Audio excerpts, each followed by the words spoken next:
Listen carefully and answer questions 1 to 5. Hello. First Choice Car Rental. How may I help you? Oh, good morning. I'm calling for some information about your car renting services. I'm an American, and I will be going on a family holiday to your city from Ohio next month. Okay, no problem. It's our pleasure to serve you. Could you please tell me your name and contact information first? I'm Caroline. That's Caroline, and my telephone number is 0419-6570-156. Okay, I've got that.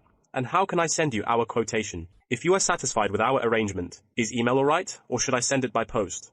The latter, please. I'm afraid I'd prefer to read it on paper. That's no problem. I'm considering renting a caravan for a week, but I don't really know the price range for it, since I haven't rented any car through that method before. I think it should be within my budget of $50.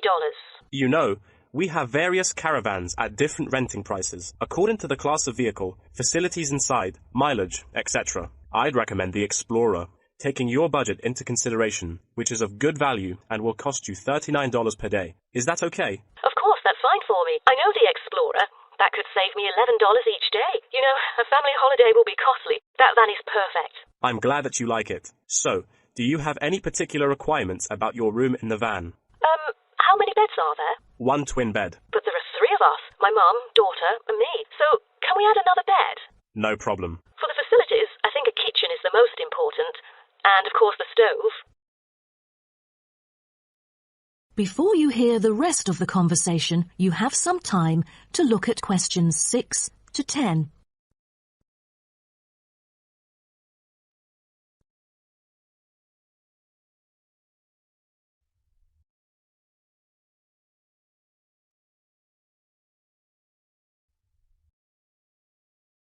Now listen and answer questions 6 to 10.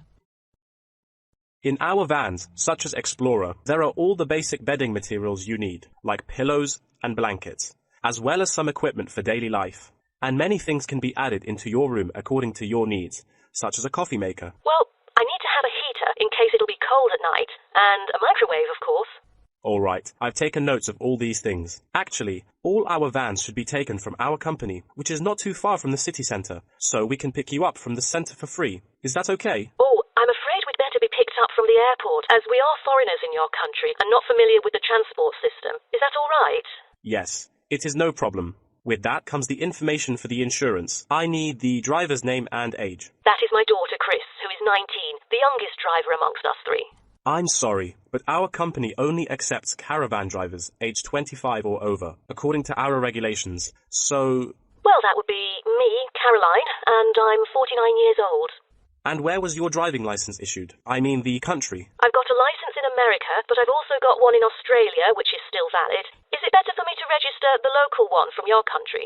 Yes, that might be better. So your registration number is... That is the end of section 1. You now have half a minute to check your answers.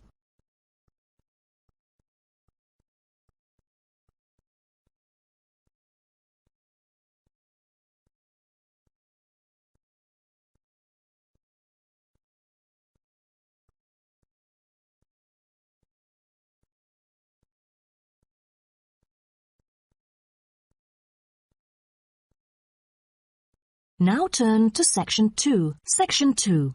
You'll hear a talk between a host and a professor called Alison Downing about cocoa beans. First, you have some time to look at questions 11 to 16.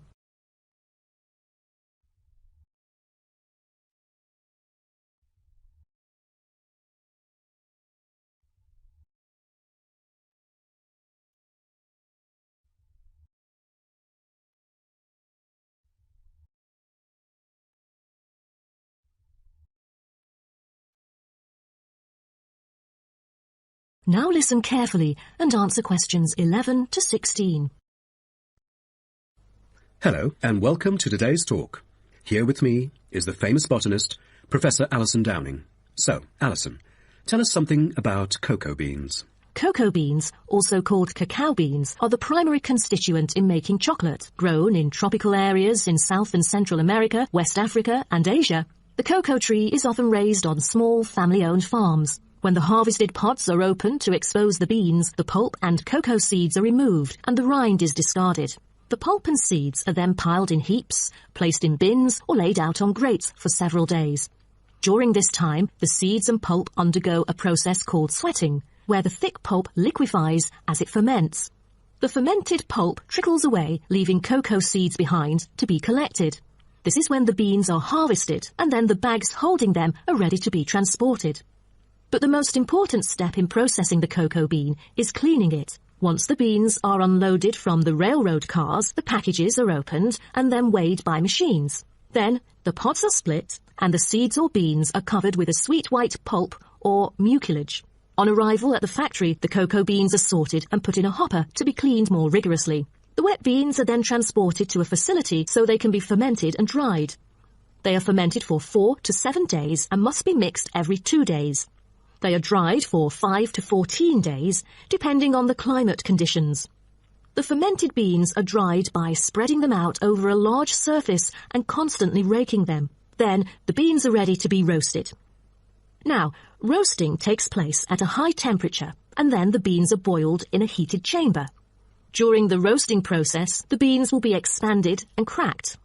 But prior to this, the beans are trodden and shuffled about using bare human feet. During this process, red clay mixed with water is sprinkled over the beans to obtain a finer colour, polish and protection against moulds during shipment to factories in the United States, the Netherlands, the United Kingdom and other countries. Now, back to what I was saying. After the beans are cracked, they need to be cooled. Then the roasted beans are sealed in pockets. Before you hear the rest of the talk, you have some time to look at questions 17 to 20.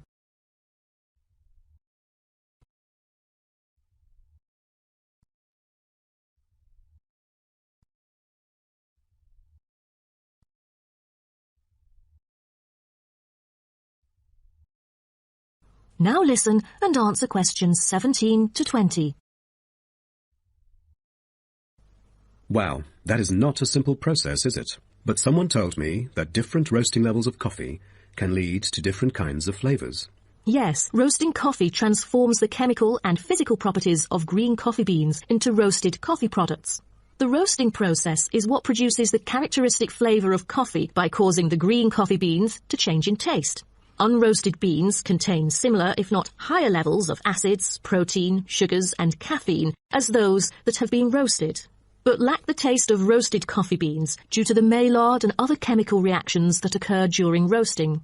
The vast majority of coffee is roasted commercially on a large scale, but small-scale commercial roasting has grown significantly with the trend toward single-origin coffees served at specialty shops. Some coffee drinkers even roast coffee at home as a hobby in order to both experiment with the flavour profile of the beans and ensure the freshest possible roast.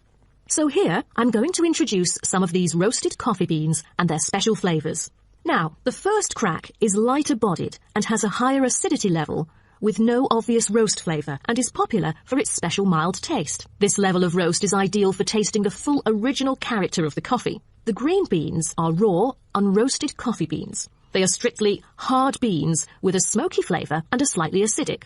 We've also got French roast, and the flavour that comes across in French roast coffee usually has more to do with the roasting process than the actual quality of the beans. By the time the beans are dark enough to qualify as French, most of their original flavour has dissipated. In its place come the flavours of caramelising sugar, bittersweet coffee, and often a bit of chocolate. And finally, espresso smoky. That is, coffee brewed by forcing a small amount of nearly boiling water under pressure through finely ground coffee beans. Espresso is generally thicker than coffee brewed through other methods, has a higher concentration of suspended and dissolved solids, and has creamer on top. As a result of the pressurized brewing process, the flavors and chemicals in a typical cup of espresso are very concentrated. Espresso is also the base for other drinks, such as cafe latte, cappuccino, cafe macchiato, cafe mocha, flat white, or cafe americano. That is the end of section 2. You now have half a minute to check your answers.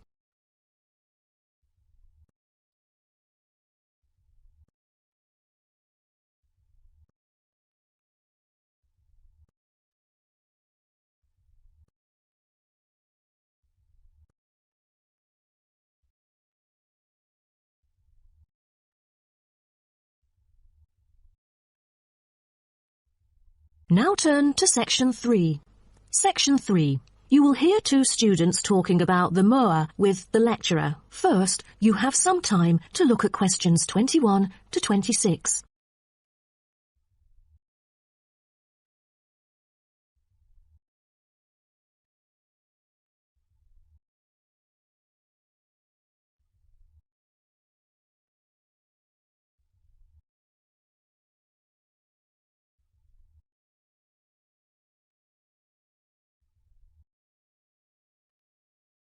Now, listen carefully and answer questions 21 to 26.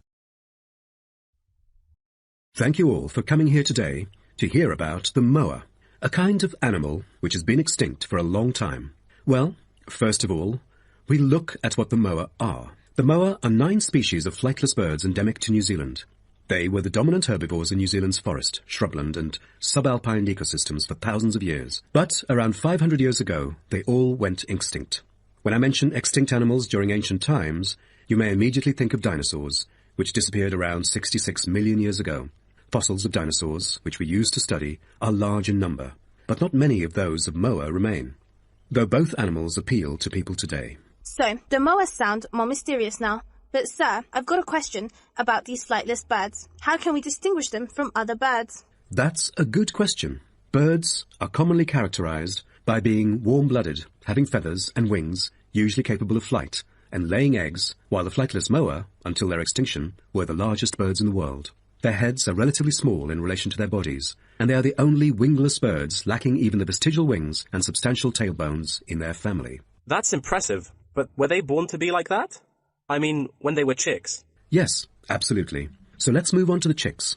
The eggs of moa were laid in nests and incubated for about 2 months. The chicks would be well developed upon hatching, and probably would be able to leave the nests to feed on their own almost immediately. I've heard that the male moa are thought to have incubated the eggs. Is that true?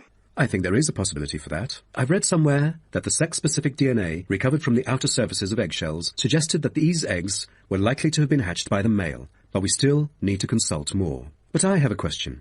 There has been some occasional speculation that the moa were still alive, because someone said they had caught sight of them in New Zealand in the late 19th century, or even the 20th. Do you think it's possible? I'm not amazed by that, since that kind of thing has been claimed several times. But I find it funny, because no reliable evidence of moa tracks has ever been found, and experts still contend that moa survival is extremely unlikely. So what was the reason for the moa's extinction? I wonder if it was global warming or some other factors related to their living environment. Well, before the arrival of human settlers in New Zealand, the moa's only predator was the massive Haas eagle. Then the Maori arrived sometime before CE 1300, and all moa genera were soon driven to extinction by hunting. What a horrible thing. Before you hear the rest of the talk, you have some time to look at questions 27 to 30.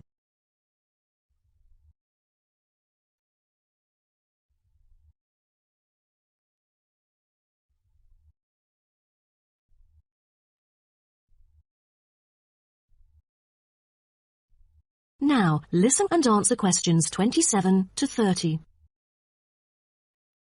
All right, now let's look at the features of some species of moa. The South Island giant moa may have been the tallest birds ever known, and the second tallest of the 9 moa species is the North Island giant moa, with the females being markedly larger than males, both in weight and height. And I've heard that the smallest of the moa birds are the coastal moa. Is that right? Yes, you were right. And have you heard about any other kind of moa before? I know the crested moa. The eggs they laid may be larger than others. As they mainly lived in the remote interior of the southern island, their fossils are rare or absent in archaeological sites, and no egg remains have yet been identified. Are there any species of moa that have got more fossils? Yes, of course. A considerable amount of remains of the stout-legged moa exist, due to the well-preserved properties of their habitat. Their skulls reveal relatively bad vision, a good sense of smell, and a very short bill. Then there is the eastern moa. They were remarkable in having very long and narrow windpipes, which probably enabled them to make louder, more resonant calls than those of other moa, and had the greatest vocal abilities, so they could communicate when they could not see each other in the forest or at night. They used a range of senses, apart from sound, in their search for food, such as their sense of smell and vision. That is the end of Section 3. You now have half a minute to check your answers.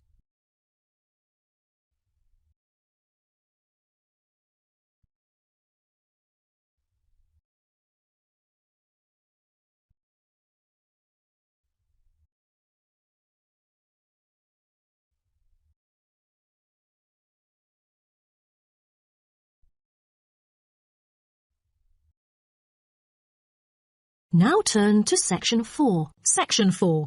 You will hear part of a lecture about time measurement. First, you have some time to look at questions 31 to 40.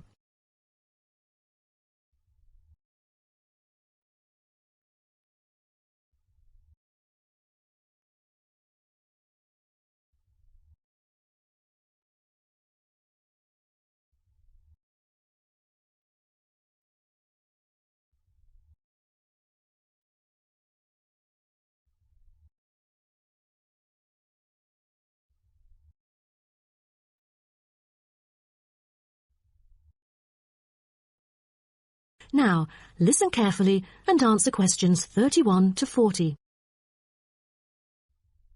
Good morning, everyone. Today, I'm going to talk about the research project I've been involved in on time measurement. Do you know how time is measured? Consider how we measure length and how, with time, we encounter a difficulty. Before we could grasp it, it would slip through our fingers. In fact, as we can see, we are forced to have the resource to measure something else, the movement of something in space or a set of movements in space. All the methods that have been employed so far really measure time by a motion in space. The measurement of time is no easy matter, a scientific unit only arrived at after much thought and reflection. As the most primitive form of measurement, the sun seems to be natural. Ever since man first noticed the regular movements of the sun and stars, we have wondered about the passage of time. Prehistoric people first recorded time according to the sun's position. To start off, let us take noon, which is when the sun is on the meridian at the highest point of its course across the heavens, and when it casts the shortest shadow. But this measurement, which was regarded as a major one in ancient times, was less important than the natural events that occurred. The earliest natural events that had been recognized were in the heavens, but during the course of the year, there were many other events that indicated significant changes in the environment. Seasonal winds and rains, the flooding of rivers, the flowering of trees and plants, and the breeding cycles or migration of animals all led to natural divisions of the year, and the further observation and local customs led to the recognition of the seasons. Years later, precise measurements were invented because the passage of time was extremely important for astronomers and priests who were responsible for determining the exact hour for daily rituals and for important religious festivals. Apart from the connection with religion, accurate time measurement was also related to the government, since they divided the day or the night into different periods in order to regulate work and various events.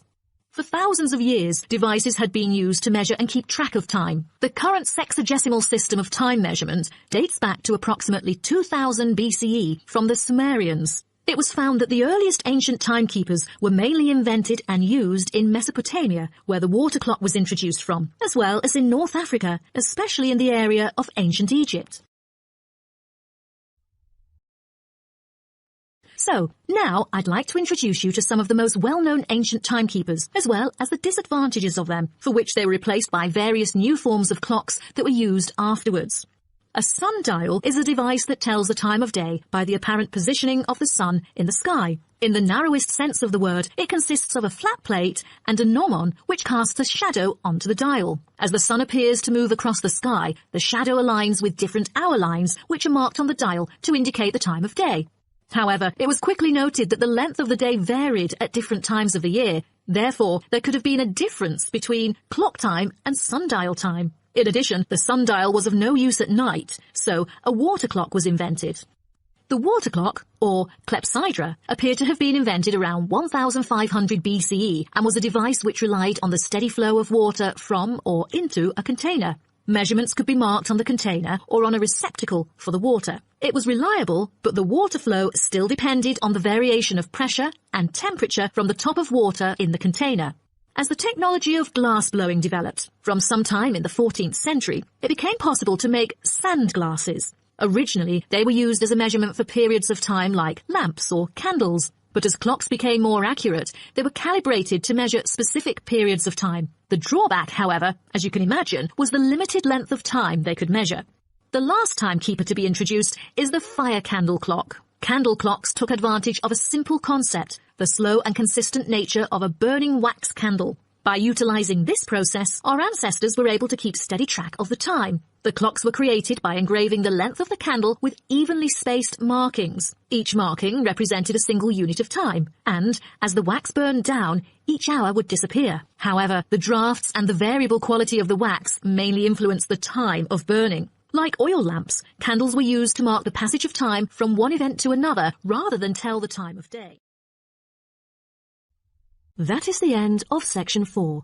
You now have half a minute to check your answers.